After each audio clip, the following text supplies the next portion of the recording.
Hello everybody, welcome to my live coverage of the 2010 World Championship match between champion Viswanathan Anand and his challenger from Bulgaria,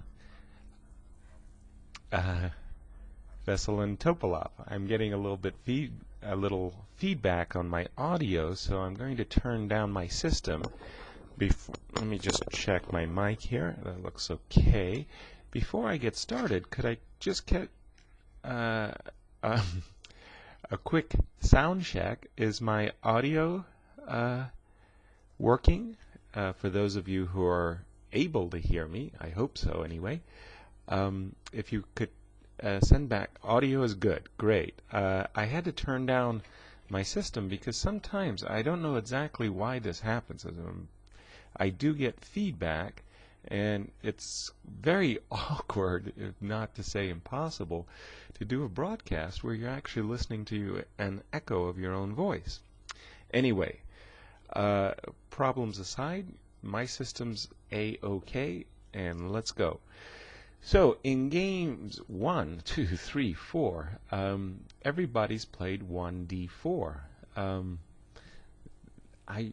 I'm thinking of the World Championship match between Alekhine and Capablanca, where d4 was the dominant opening move by white for both players.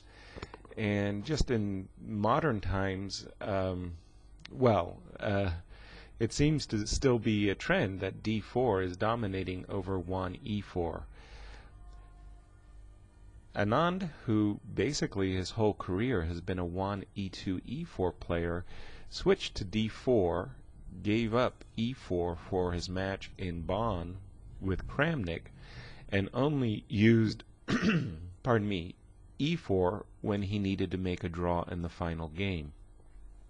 So it's sort of like from this position, the starting position, you play 1d4 when you're playing for a win, and you play 1e4 when you're playing for a draw. Well, at least that seems to be the trend amongst the top grandmasters. So, c4, e6. Alrighty. Knight f3, d5, g3, and we're back to our Catalan.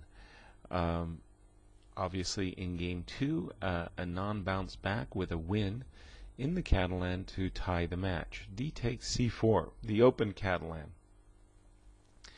Alright, well, this is the other major choice, of course, for black. Essentially at move 4, well, maybe not exactly at move 4, but around move 4, black has to make a decision.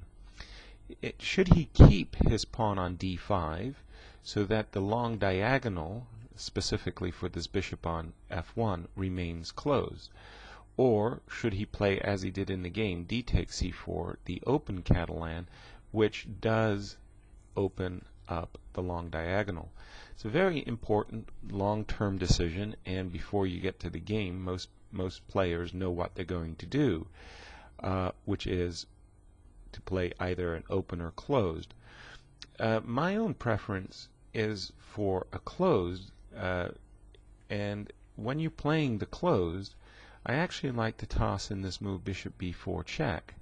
The idea is after bishop d2, bishop e7, bishop g2, castles, castles, c7, c6, intimating that this pawn on c4 is about to be captured, because then b5 will protect the captured pawn.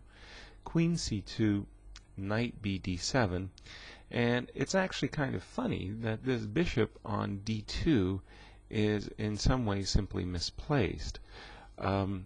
If the bishop were on c1, it would be a kind of a natural idea of white to fianchetto his c1 bishop. Now that the bishop is on d2, oftentimes the bishop comes to f4 or even to the g5 square. And black usually plays, for example, a move like b6, knight e2, and knight h5, trying to embarrass this bishop on f4. The bishop steps back to the e3 square, it's in the way of the pawn on e4, and after bishop b7, followed by rook c8 and eventually c5, black has very good chances to equalize.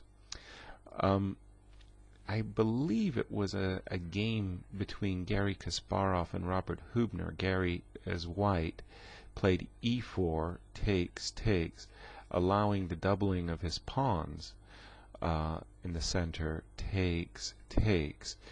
And it's a very open, double-edged kind of position. I tend to prefer the two bishops, and I prefer black. However, it's very clear that with the move knight e5 and to bring his rooks very quickly in the center, white has a great deal of dynamic play, and there's always the possibility of f4, f5 going after black's king.